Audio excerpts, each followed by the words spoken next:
इधर जो उत्तर प्रदेश, राजस्थान, थोड़ा हरियाणा का, पंजाब और उत्तर भारत और थोड़ा बिहार तक, यहाँ तो लगातार गर्मी पड़ रही है, उमस भी है। लेकिन इसी के साथ जो हमारा बाकी देश का है, वहां पर निश्चित रूप से लगातार बारिश की गतिविधियां हो रही हैं। और इसी बीच में एक शक्ति नाम का तूफान जो अरब सागर में फॉर्मेशन जिसका हुआ है, वो भी अपनी गुजरात की तरफ और गुजरात के इलाके में वहां भी बारिश की गतिविधियां हो रही हैं, महाराष्ट्र में हो रही हैं, कर्नाटक में हो रही हैं। तो जो हमारा दक्षिण भारत है वहां पर लगातार बारिश की गतिविधियां हो रही हैं। इसी के साथ अब आगे आने वाले दिनों में ये गतिविधियां और बढ़ेंगी। बिहार हमारा, बिहार के साथ उत्तराखंड, उत्तराखंड के बाद पंजाब, उत्तर प्रदेश, दिल्ली, वेस्ट उत्तर प्रदेश, सभी जगह ये गतिविधियां बढ़ने वाली हैं। लेकिन अभी 3 से 4 दिन तक ये स्थितियां, अभी जो हमारा उत्तर प्रदेश है वहां पे और कुछ राजस्थान, पंजाब में इसी तरह गर्मी रहने वाली है। और जहां तक मानसून का प्रश्न है, तो जो मानसून पहले आ रहा है, ये 16 सालों बाद अब की बार हो रहा है कि भारत में मानसून जल्दी आ रहा है। और मानसून केरल में ऐसा लग रहा है कि 24 तारीख तक केरल में एंट्री हो जाएगी। और आपको एक चीज और बताते चलें कि मानसून जब आता है उसके लिए कई क्राइटेरिया होते हैं। वो क्राइटेरिया जब पूरे हो जाते हैं तब हम मानसून की घोषणा हमारा भारत मौसम विज्ञान कर देता है।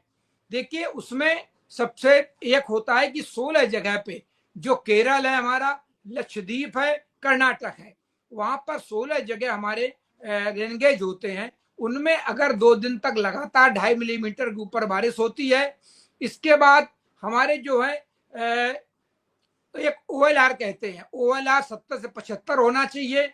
और जो हमारा HPA है वो 600 के नीचे होना चाहिए। और जो बादल, जिनको बादल कहते हैं, बादल जब ज्यादा बनने लगते हैं वो भी 200 से कम हो जाना चाहिए। इस तरह ये 4-5 क्राइटेरिया हैं। जब ये पूरे हो जाते हैं तो मानसून आने की घोषणा कर दी जाती है। तो ऐसा लग रहा है कि केरल में मानसून 24 तारीख को दस्तक दे देगा। अगर 24 तारीख को मानसून ने दस्तक दे दी, फिर एक जो शक्ति नाम का तूफान है, शक्ति नाम का तूफान भी इस मानसून को आगे बढ़ाएगा।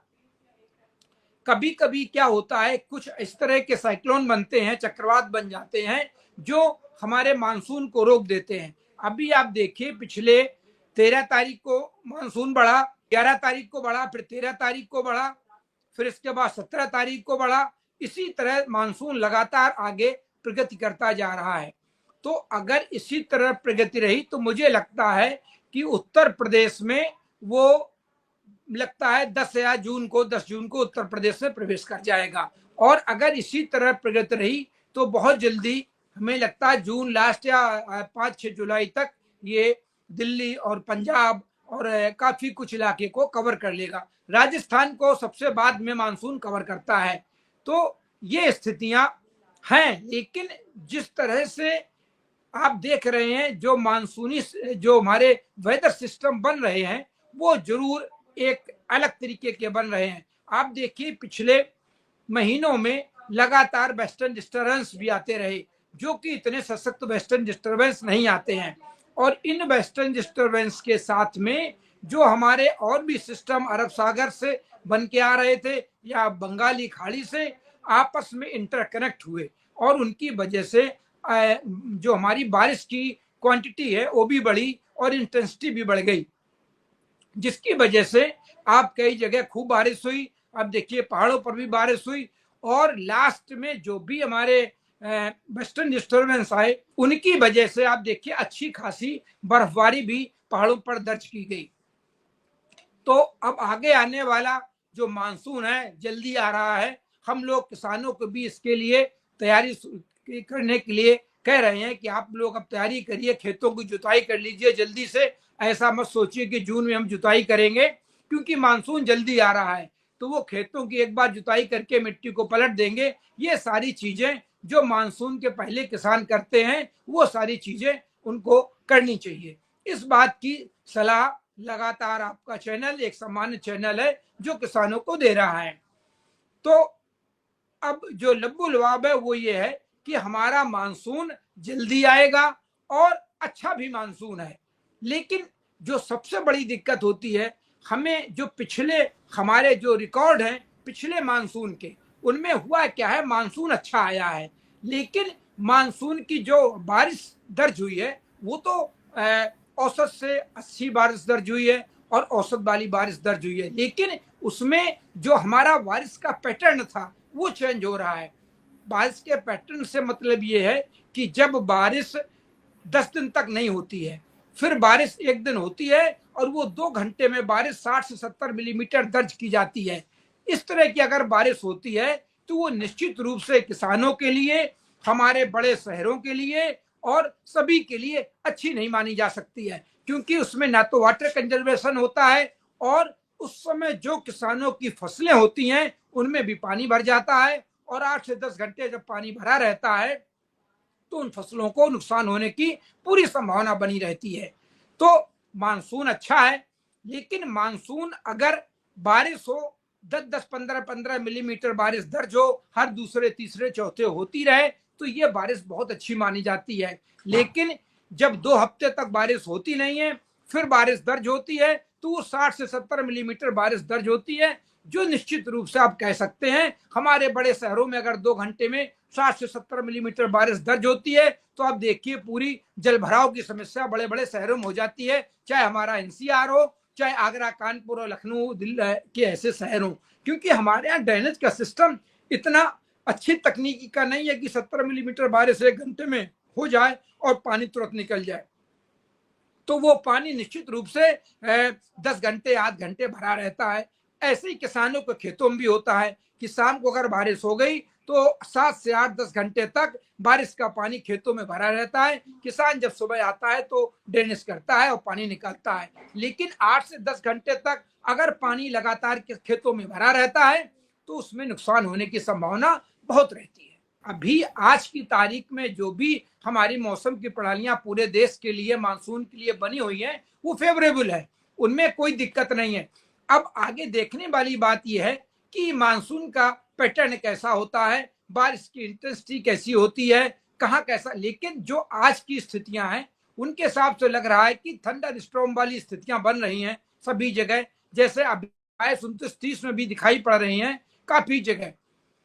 क्योंकि अब देखिए अब जो फ्लो बन जाता है दक्षिण पश्चिम मानसून की हवाओं का फ्लो बहुत तेजी से बन रहा है, पूरी हवाएं अब देखिए इस समय, अब देखिए पूरे उत्तर भारत पर, पूरे अरब सागर से और बंगाल की खाड़ी में जो हमारा हिमालय की तलहटी से होती हुई आती हैं वो उत्तराखंड और हिमाचल तक हमारी आर्द्रता वाली हवाएं पहुंच रही हैं, जिनकी वजह से आप देखिए जो हमारा तराई का रीजन है, गोरखपुर सिद्धार्थ नगर से लेके और पूरा बरेली और उत्तराखंड तक, वहां पे बादल भी हैं और बूंदाबांदी भी हो रही है। आज अयोध्या में भी जो सुबह बारिश हुई है और कई जगह आप देखिए हल्की हल्की बारिश और बादल हो रही, लेकिन जो हमारा ये दक्षिणी उत्तर प्रदेश है जो लगा हुआ है बुंदेलखंड से, वहां पर जो गर्मी है आप देखिए आज तापमान 39 डिग्री के नीचे पहुंच रहे हैं, लेकिन जो उमस है, जो रिलेटिव ह्यूमिडिटी बढ़ी हुई है, जो हीट इंडेक्स है वो 59 पहुंच गए हैं।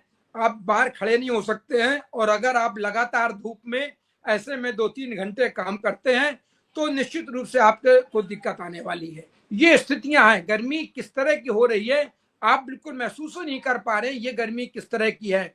जो पूरे हमारे बीच के जो दक्षिणी उत्तर प्रदेश है वहां से आगरा से लेके और पूरे इधर प्रयागराज से लेके आगरा तक और पूरे इलाकों में दिखाई पड़ रही है।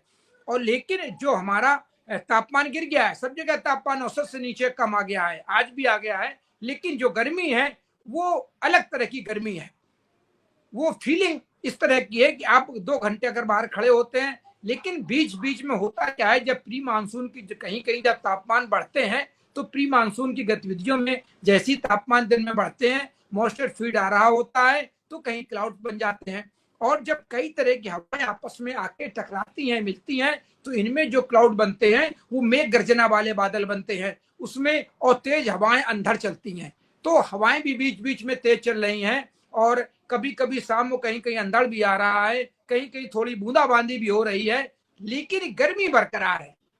इन सब इतनी गतिविधियों की वजह से गर्मी में कोई दिन में लेकिन सुबह और शाम थोड़ी जरूर कंफर्टेबल हो जाती है कि हमें उसमें कोई दिक्कत नहीं हो, सुबह हो शाम हो। और ये स्थितियां अभी मुझे लग रहा है कि जो इलाका ये है इसमें 24-25 तक बनी रहेंगी।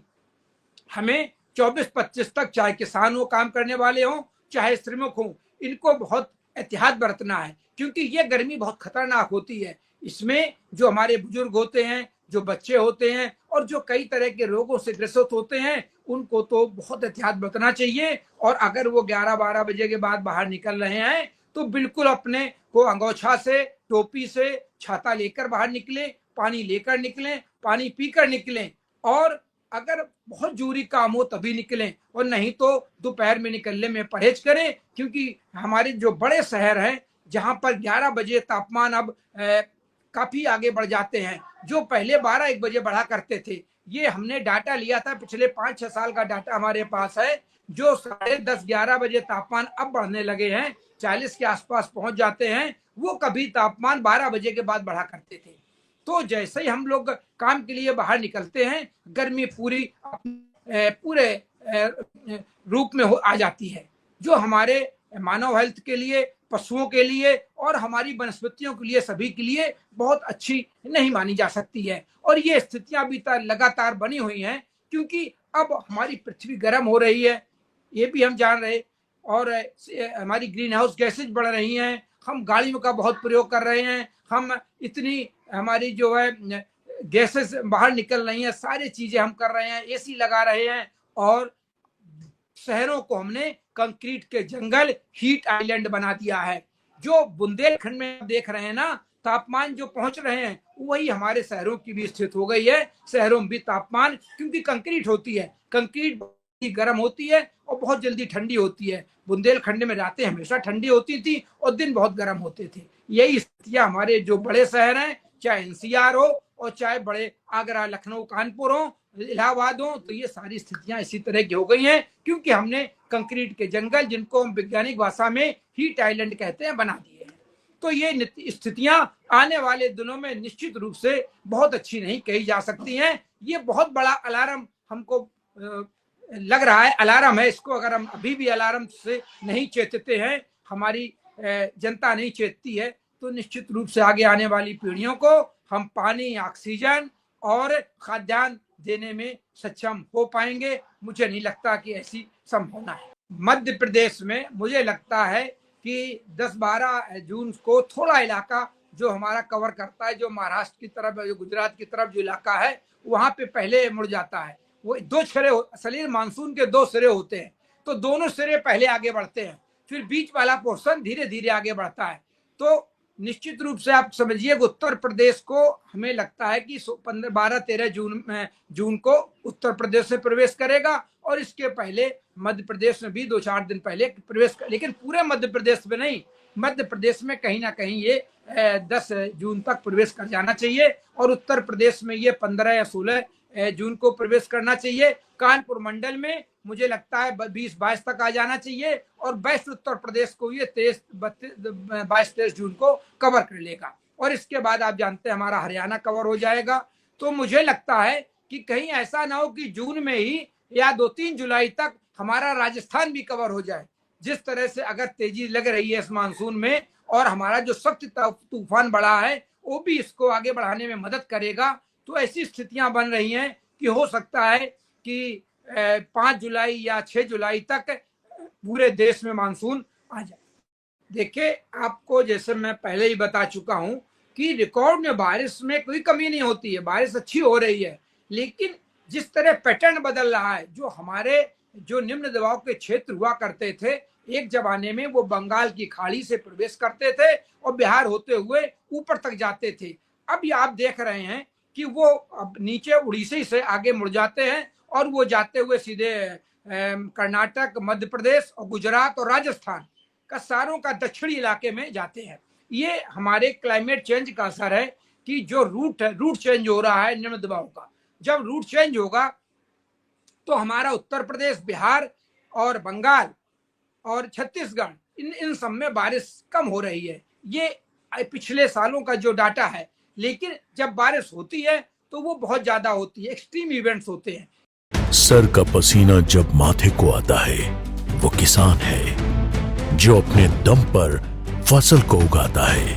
आन है, बान है, शान है, किसान है। किसान इंडिया, चलेगा हल, बढ़ेगा बल।